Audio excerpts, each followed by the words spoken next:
Bem, pessoal, você certamente prestou bastante atenção neste texto de introdução. E é impossível dar ênfase excessiva à importância do nosso assunto, que é soluções. Nossa primeira aula sobre soluções, batizada então de Soluções 1. Entenda uma coisa, 90% das reações industriais se passa com os reagentes dissolvidos em água. 90% não é pouca coisa. Repare a importância que esse assunto tem para a indústria. Nós vamos, então, trabalhar soluções pegando algo mais primário, pegando algo mais simples. Nós vamos conceituar o que sejam dispersões. Observe o esquema. Uma dispersão é quando temos duas substâncias, A e B. A substância A tem que estar na forma de pequenas partículas, enquanto essas pequenas partículas são, digamos assim, jogadas dentro de B, ficam dispersas dentro de B. Note então, uma dispersão é uma mistura, ela tem duas partes, A e B. A A, que está na forma de pequenas partículas, eu vou chamar de disperso, enquanto que a substância B, aonde as partículas de A estão, eu vou chamar de dispersante ou então dispergente. Para classificar as dispersões, nós vamos ter que criar um critério, fazer um critério de classificação. O critério é muito simples. Você lembra que a partícula A era pequena, mas quanto pequena? Nós precisamos medir essa partícula A. Precisamos, então, acertar quais vão ser as unidades de comprimento que vamos usar. E são, seguramente, muito pequenas. A primeira delas é o nanômetro. O símbolo é nm, nanômetro. Um nanômetro equivale a 10 a menos 9 do metro, ou seja, uma coisa bastante pequena. Eu preciso explicar umas coisinhas a você. Umas coisinhas que nem todo mundo sabe e muita gente boa erra. Repara só, nano é o prefixo, que indica 10 a menos 9. Metro é a unidade de comprimento. Então, observa, o acento tem que ser na unidade de comprimento e não no prefixo. Ou seja, eu não posso dizer nanômetro, que nem fala quilômetro. Ué, agora você não entendeu nada. Mas não é quilômetro? É quilômetro. Nas unidades que o povo consagrou uma maneira de falar, que nem milímetro, quilômetro, fica assim. Mas nas novas unidades, as unidades mais técnicas, o acento é o correto. É na unidade nanômetro, então. Existe também uma outra unidade que é menos usada, mas aparece em prova. Esta unidade é o angstrom. Angstrom, essa palavra estranha, um angstrom vale 10 elevado a menos 10 do metro. Então, eu tenho a certeza que você percebeu o jogo. O nanômetro é 10 a menos 9, o angstrom é 10 a menos 10. Então, 1 nanômetro são 10 angstroms. Tá certo? Reparou que eu acabo de falar angstroms. Então, eu criei um plural. Existe uma regra. Se o nome da unidade não acaba em X, em Z ou em S, nós em português acrescentamos esse S, que nem metro, metros, litro, litros. Então, angstrom, angstroms.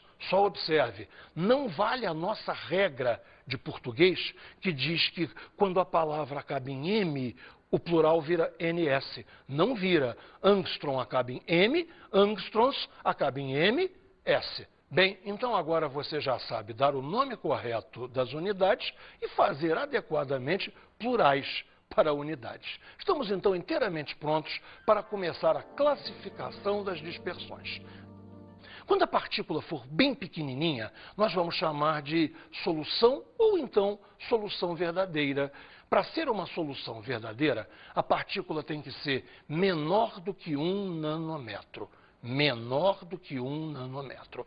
E, bom, você deve estar se perguntando, e daí que é menor do que 1 nanômetro? Veja, isso implicará nas seguintes propriedades. Eu vou estudar para todas as dispersões 3 aspectos. O primeiro aspecto é saber se a partícula sedimenta, vai para o fundo, tá? Se a partícula cai para o fundo com o tempo, sedimenta ou não. Chamamos a isso de sedimentação.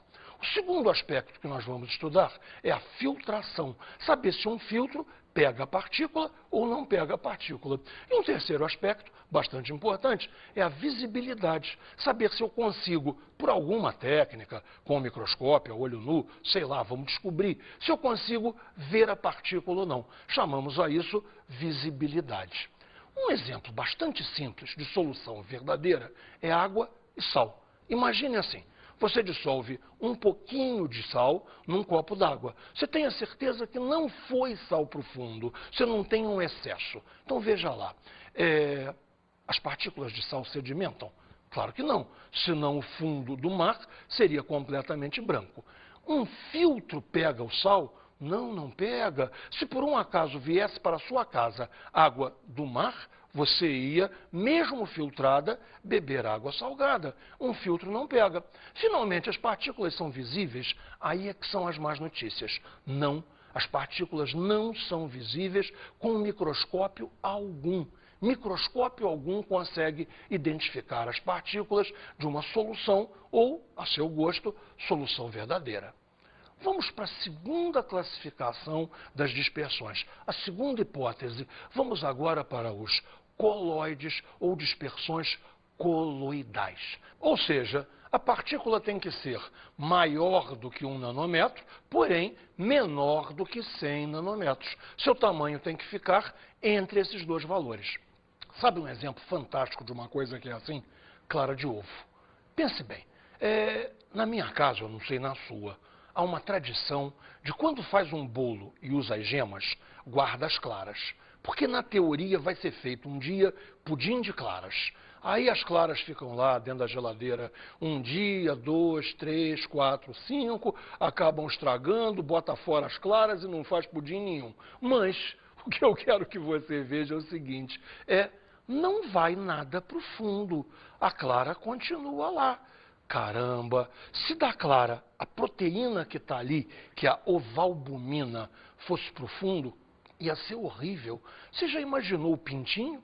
O pintinho ia ser sólido embaixo devido à precipitação e líquido em cima. Eu acho que o pintinho não ia ficar feliz. Então, observe, sedimentação espontânea de um coloide não ocorre. Agora, ela pode ocorrer com o uso de ultracentrífugas.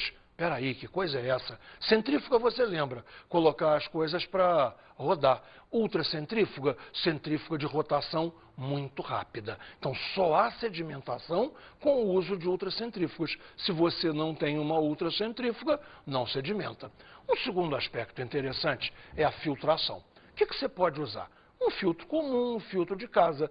Coloca lá dentro a clara de um ovo. Você vai observar o seguinte, o filtro fica todo molhado, mas não passa líquido, não há o pingar daquele líquido. Então, como é que eu posso conseguir uma filtração? Novamente com o uso de ultrafiltros, que são filtros a vácuo. Eu vou ter que sugar essa água. Se eu esperar que essa água espontaneamente caia, não. Então, a filtração só com o uso de ultrafiltros. E, finalmente, o problema vai ser a visibilidade. A visibilidade é mais complicada ainda, se bem que eu tenho um exemplo bastante bom para você. Repara só, quando bate sol num quarto, quando você tem um raio de sol, é possível, se você estiver perpendicular a esse raio de sol, você pode ver partículas de poeira ali dentro. Essa é exatamente a mesma ideia. Para eu conseguir ver as partículas do coloide, eu vou usar uma coisa que a gente chama de ultramicroscópio, que nada mais é do que um microscópio com uma iluminação lateral para eu focar o microscópio ali e conseguir, então, ver as partículas. Ou seja, no coloide, tudo é mais complicado. Recapitulando, vê se você entendeu. Sedimentação ocorre, mas só com as ultracentrífugas. Filtração pode ser feita, mas só com ultrafiltros. Visibilidade, um microscópio todo especial. Coloides são um pouquinho mais complicados. Finalmente, vamos ver o que a gente chama de dispersões grosseiras. Quando é que nós temos uma dispersão grosseira? Quando a partícula é grande, ou seja, quando a partícula é maior do que 100 nanômetros. Aí é tudo fácil. Imagine, por exemplo, água barrenta, água de rio, água com um pouquinho de areia. A sedimentação das partículas é espontânea, simplesmente pela ação da gravidade. Filtração. Qualquer filtro pega. O filtro que você tem em casa, um filtro de papel. Aliás, a função do filtro de casa é exatamente essa. É retirar o barro que porventura ainda venha junto com a água. E, finalmente, visibilidade. Claro que você vê o barro. Meu Deus do céu, o que você precisa para ver o barro? Olhar. Então, as partículas são visíveis a olho nu. Isso nos leva a um tema super importante que vai nos fazer recapitular tudo o que nós fizemos. Nós vamos introduzir o assunto homogeneidade, heterogeneidade de uma dispersão. Repare só, eu tenho que decidir se o meio é homogêneo ou se o meio é heterogêneo. Vamos começar pela água barrenta, uma dispersão grosseira. Você vê o barro vai para o fundo, as partículas são visíveis. Qual é a tua conclusão a respeito de água e barro, de uma dispersão grosseira? Tenho a certeza que você respondeu heterogêneo. Bem, colóide. Colóide é um pouquinho mais complicado. Se você olhar uma clara de ovo sem pensar muito, você vai dizer que ela é homogênea. Mas você aprendeu que há maneiras, ou seja, com o uso de tecnologia se prova a heterogeneidade do colóide. Se você tem a ultracentrífuga, se você tem o ultrafiltro, se você tem o ultramicroscópio, o colóide se revela heterogêneo. Então veja, ele parece homogêneo, mas na verdade ele é heterogêneo. E finalmente, a solução verdadeira. Lembra da água e do sal? O sal não vai para o fundo, o sal não é filtrável, um filtro. Puxa vida, se a gente pudesse filtrar o sal era bom, acabava a seca para o Nordeste.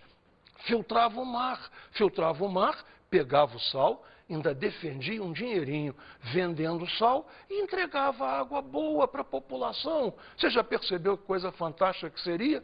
Lastimavelmente, não dá certo. E, finalmente, as partículas de sal são absolutamente invisíveis. Logo, conclui comigo, uma solução verdadeira, sem a menor dúvida, é um meio homogêneo. O que nos leva a uma definição fantástica para a solução, ou para a solução verdadeira. Repare, eu tinha duas coisas, A e B. Então, uma solução certamente é uma mistura. Mas você aprendeu agora que ela é uma mistura especial. Quanto à homogeneidade ou heterogeneidade, solução é uma mistura homogênea.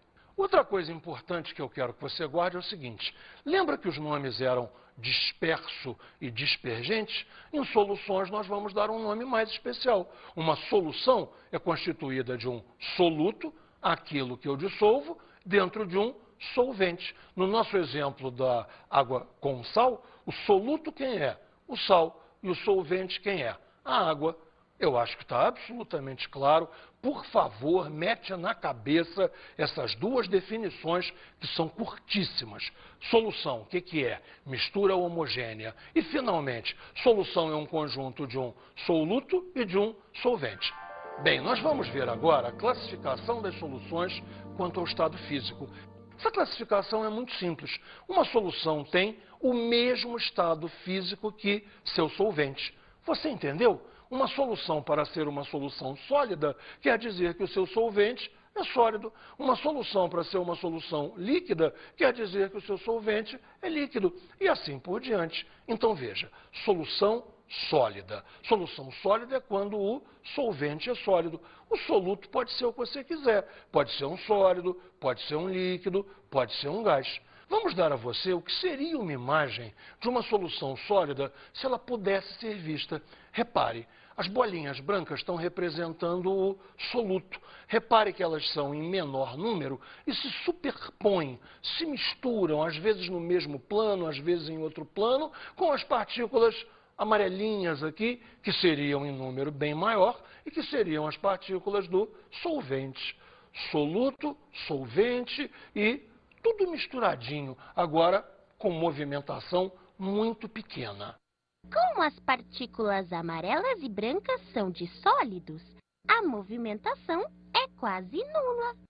Isso mesmo, Gotinha, você está sempre atenta. A movimentação é quase nula, é apenas uma vibração de átomos quando há aquecimento.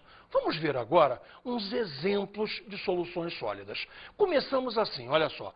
Sólido-sólido. Uma liga de cobre e níquel? Ah, uma liga de cobre e níquel é um bom exemplo. Agora, isso é mais geral. Qualquer liga metálica serve. Por exemplo, o chamado aço inoxidável. Por exemplo, a liga ouro-cobre, que é o chamado ouro de joalheria. Qualquer exemplo de liga metálica é excelente para uma solução de sólido-sólido. Agora, veja só. Líquido sólido.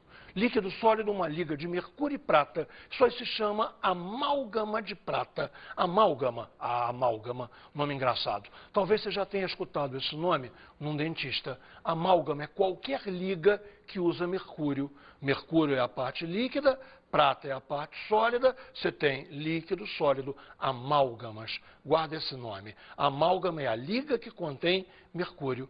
E, finalmente, gás sólido. Repara, gás sólido, uma solução de hidrogênio em platina ou de hidrogênio em paládio, é um excelente exemplo. Esse exemplo só vai aparecer para você na química quando nós estudarmos em química orgânica reações catalíticas com alcenos, para transformar um alceno em um alcano. Por enquanto, esse exemplo, lastimavelmente, fica meio perdido. Mas hidrogênio dissolvido em platina ou dissolvido em paládio é o exemplo perfeito, é o exemplo padrão para a solução de gás insólido. Vamos ver então agora as soluções líquidas. O que eu preciso para ter uma solução líquida? Bem, eu preciso de um solvente líquido e o soluto pode ser o que você quiser, um sólido, um líquido ou um gás. Observe o que seria a imagem de uma solução líquida se nós pudéssemos ver. Repare, aqui você tem o solvente. O solvente está sempre em quantidade maior. Ele é líquido. Repare, as distâncias ainda são pequenas, mas a desordem é maior. Não há uma arrumação geométrica das partículas brancas como havia na solução sólida. E as partículas do soluto ficam separadas, jogadas aí dentro. Repare, não há uma geometria adequada. As partículas amarelas do soluto movimentam-se um pouco dentro do líquido, que é formado pelas partículas brancas. Isso mesmo, Gotinha. Você está participando cada vez mais de nossas aulas. E eu tenho a certeza que todos os nossos alunos também. Bom, vamos então partir para exemplos de soluções líquidas. Começamos com a solução de um sólido e um líquido. Um exemplo perfeito é sal dissolvido em água. Para que complicar? Sal em água, solução de um sólido dentro de um líquido. Perfeito? Agora uma solução de um líquido em um líquido. Vamos para a química mesmo. Ácido sulfúrico. Ácido sulfúrico é um líquido dissolvido dentro da água, que é um líquido. Você tem uma solução de ácido sulfúrico. Em casa, você tem, por exemplo, a solução de álcool e água, que é o álcool vendido comercialmente. Finalmente, gás dissolvido num líquido. Oxigênio e água é um exemplo legal, mas tem outros. Gás carbônico dissolvido na água, nos refrigerantes, o próprio ar dissolvido na água. Eu só preciso que você esteja atento ao seguinte: se aparecer bolha, deixou de ser solução. Sabe por quê? Porque deixou de ser homogêneo. Então, repara, se o refrigerante está dentro da garrafa, fechadinho, e você não está vendo bolhas, o gás carbônico está dissolvido dentro da água. É uma solução. Você abriu, serviu, botou num copo, tem bolha, não é mais um exemplo, porque deixou de ser solução, deixou de ser homogêneo. Homogeneidade é uma vantagem e um problema. Para definir é ótimo. Solução tem que ser homogêneo, mas cobra de nós o preço de estarmos eternamente atentos a verificar essa homogeneidade. Percebeu, entendeu isso? Finalmente, solução gasosa. Na prática só existe um tipo de solução gasosa, um gás dissolvido dentro de outro gás. Gás com gás é sempre homogêneo. O melhor exemplo, sem dúvida, é o ar atmosférico. Claro, Ar atmosférico completamente limpo, completamente isento de poeira. Este é um exemplo perfeito de solução gasosa. Repare no que seria a imagem de uma solução gasosa. Não há uma distinção real entre soluto e solvente. Se você quiser que solutos sejam as amarelas e solventes sejam as brancas, está tudo certo. Agora, repare, a liberdade de movimento. Liberdade. Essa é a chamada da solução gasosa, é a chamada do gás. Deixa eu te contar uma coisa que você não sabe. A palavra gás tem origem grega. Gás vem de caos, que é exatamente o que é um gás. A liberdade de movimento. Xiii, que bagunça! Aqui tudo é gás e as partículas vão para onde querem. Gotinha, você pegou exatamente a ideia do que é um gás. Gás é isso mesmo. Em grego, gás é caos. Na tua linguagem de Gotinha, gás é bagunça. Tá tudo certo. Você entendeu realmente. Vamos então para um assunto novo, já que você já entendeu tudo, já está doutorada nesse assunto. Vamos agora para a classificação das soluções quanto à proporção entre soluto e solvente. Observe bem. Uma solução é saturada quando ela contém, em dada temperatura, o máximo de soluto possível de ser dissolvido por agitação. O que é isso? O que é isso? Repara só. Imagina que você pega um copo d'água e vai adicionando sal e mexendo. Adicionando sal e mexendo. Adicionando sal, sim, e mexendo. Chega uma hora em que, por mais que você agite, não dissolve mais. Se você colocar mais sal, irá para o fundo. Você diz então que a solução estará saturada para aquela temperatura. Temperatura, é claro, tem uma grande influência na solubilidade. Se você não sabe disso, eu tenho uma certeza. Sua mãe sabe.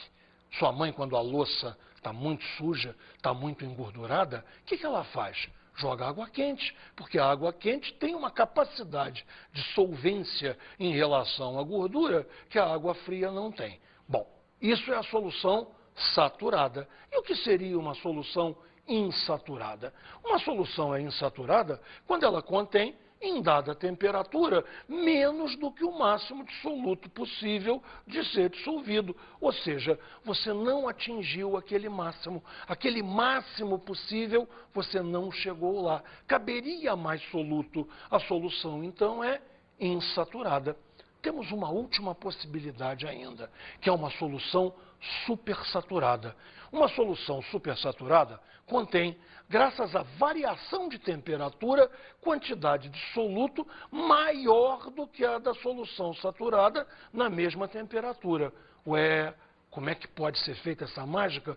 Quando a gente for estudar os gráficos, eu te explico como é que essa mágica é feita. Essa mágica é uma mudança de temperatura para menos, lenta, vagarosa. Vou te explicar tudo quando a gente vir os gráficos. A palavra-chave é resfriamento lento. Bom, nós temos uma outra conversa ainda na proporção soluto-solvente. Uma solução pode ser chamada diluída. Repara aqui a definição.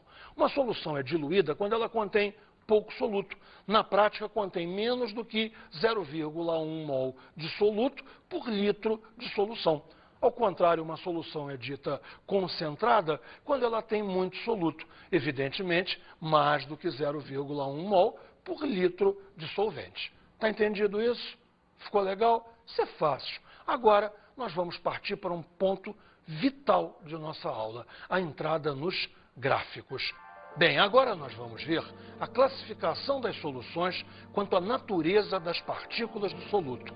Repara uma coisa, basicamente o que me interessa é discutir se o soluto é formado por moléculas ou formado por íons. Se o soluto for formado por moléculas, nós temos uma solução molecular. Então repare, numa solução molecular, todas as partículas do soluto são moléculas e também não conduzem corrente elétrica. Elas são chamadas, por isso, de não eletrolíticas. Agora, se a solução for iônica, a coisa é diferente. Pelo menos uma parte das partículas do soluto tem que ser íons. Se tem que ser íons, tem carga elétrica. Se tem carga elétrica, conduzem corrente elétrica. Tá certo? Conduzem corrente elétrica, então são chamadas de eletrolíticas. O soluto é chamado de um eletrólito. Bem, essa parte que nós vimos agora, principalmente se a solução conduz ou não, é muito cobrada em exercícios. E, de uma certa maneira, encerra a nossa parte qualitativa, onde não colocamos muito de números para falar. Agora começa a nossa parte quantitativa. Agora, os números vêm aí. Vamos definir o KS, ou coeficiente de solubilidade, que você vai ver que é uma grandeza eminentemente numérica. KS é a maior massa de soluto capaz de ser dissolvida por agitação em certa massa dissolvente a uma determinada temperatura. Repara, se disse que é a maior massa, está se referindo, obviamente, a uma solução saturada. Vamos ver um exemplo prático para você ver como os números entram. Olha lá, nitrato de potássio. Nitrato de potássio é um sal bastante solúvel. Ele é muito usado, sabe para quê? Adubo de planta. Adubos de planta precisam muito de potássio. As plantas precisam muito desse elemento. Nitrato de potássio é uma bela forma de administrar potássio à planta. Ele é um sal muito solúvel, você vai reparar. Veja, o KS do KNO3 são 633 gramas de nitrato de potássio, dissolvidos em 1000 gramas de água a 40 graus Celsius. Vamos com calma, continua olhando para esses números. 1000 gramas de água, na prática, é 1 litro d'água. Em 1 litro d'água dá para dissolver 633 gramas de nitrato de potássio, mais de meio quilo, numa temperatura de água morna, 40 graus Celsius, ou seja, o KNO3, a solubilidade dele é muito grande. Observa mais uma coisa, vale fazer regra de 3 do jeito que você quiser. 633 gramas de sal em 1000 gramas de água. Se forem 2000 gramas de água, o dobro de sal. Se forem 500 gramas de água, a metade de sal. Agora, com a temperatura não tem jogo. Esses dados só são válidos para 40 graus Celsius. No KS, você precisa especificar a temperatura. Isso nos leva, de uma certa maneira, ao nosso próximo estudo, que são as curvas de solubilidade, que são gráficos de KS em função de temperatura. Repare, então, no gráfico. No eixo vertical temos o KS. No eixo horizontal temos a temperatura. E mostramos aqui como o KS varia em função dessa temperatura. Qualquer ponto na curva B corresponderá às soluções saturadas, que tem o limite que cabe de sal para aquela temperatura. Qualquer coisa C tem menos do que o máximo, então são as soluções insaturadas. Qualquer coisa A, qualquer ponto acima da curva, aí corresponde a uma solução supersaturada. E eu devo a você a explicação de como é que é essa mágica, como é que faz uma solução supersaturada. Vou te explicar agora. Repare novamente no gráfico. Imagine um ponto aqui, ou seja, uma solução saturada. E você vai resfriar essa solução muito devagarinho. A solubilidade cairia. Se a solubilidade cairia, haveria uma precipitação. Se for feito muito lentamente, essa precipitação não ocorre e você só varia a temperatura. Então você vai assim, então você vai cair nessa região aqui. A esse caso eu vou chamar de solução supersaturada. Bem, vamos ver agora um gráfico real, um gráfico onde os sais sejam reais. E vamos observar como são as diferentes curvas de solubilidade para diversos sais. Observe aqui a solubilidade, é dada em gramas por 100 gramas de água. Temperatura, naturalmente, dada em graus Celsius. Observe o nosso velho e bom nitrato de potássio. A solubilidade dele começa baixa, mas aumenta muito quando a temperatura vai aumentando. Repara que coisa incrível. Que temperatura que nós estamos aqui? Mais ou menos uns 70 graus Celsius. A solubilidade é 150 em 100. 150 em 100 é 1.500 em 1.000, ou seja, 1,5 kg de sal, 1,5 kg dentro de 1 litro d'água. É uma solubilidade positivamente espantosa e, repara, muito afetada pela temperatura. Vamos superpor aqui uma segunda curva, a curva do sal de cozinha. Repare, A curva do NaCl quase não é afetada pela temperatura. A temperatura sobe e a solubilidade pouco varia. Mais uma curva, essa é uma curva estranha. Repare o sulfato de cério, esse é engraçado.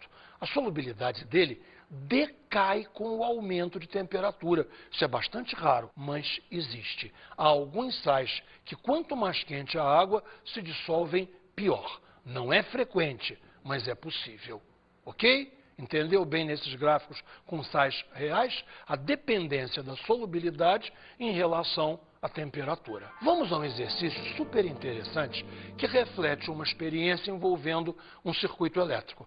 Veja, você tem uma tomada que gera fios que vão para uma lâmpada. Só que repara, o circuito está aberto. Os dois fios estão mergulhados dentro de um copo que contém água destilada. Então, naturalmente, aquela lâmpada não acende, porque água destilada não é um condutor. Qual é o exercício?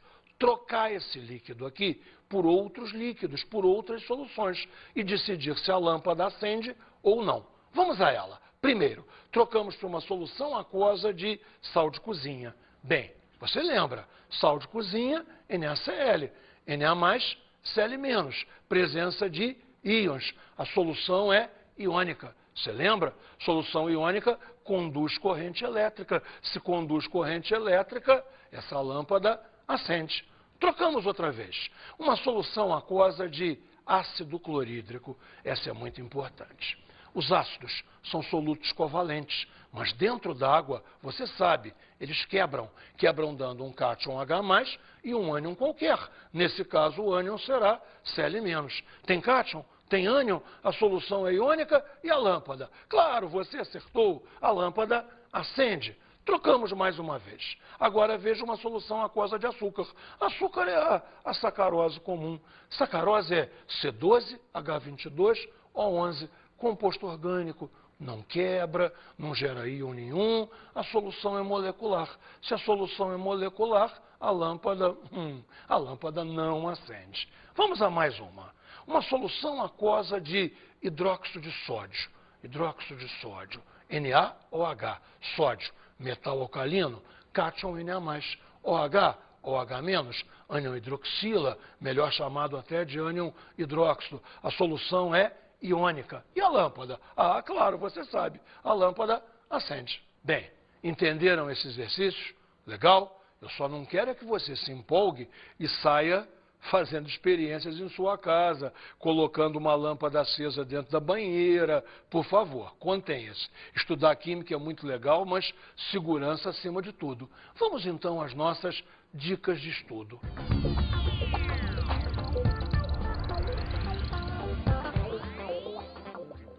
Claro que a minha dica de estudo para você é a mesma de sempre.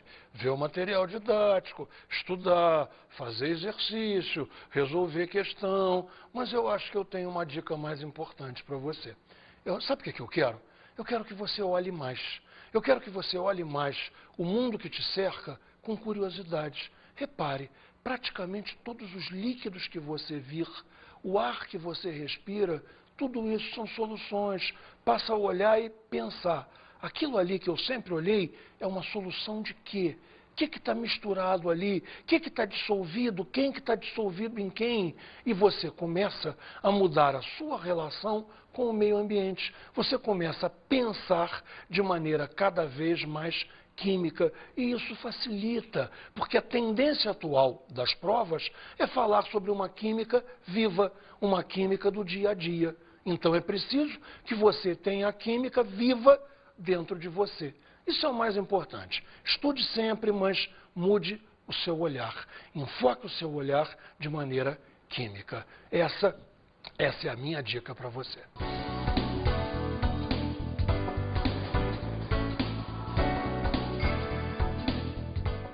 O tema da aula de hoje foi Soluções 1. Que foi a primeira aula do curso de Físico-Química, importantíssimo. Sem essa aula não se vai a lugar nenhum. Estudamos a classificação das dispersões. Nós vimos que as dispersões podem ser as soluções verdadeiras, podem ser as dispersões coloidais e podem ser as dispersões grosseiras.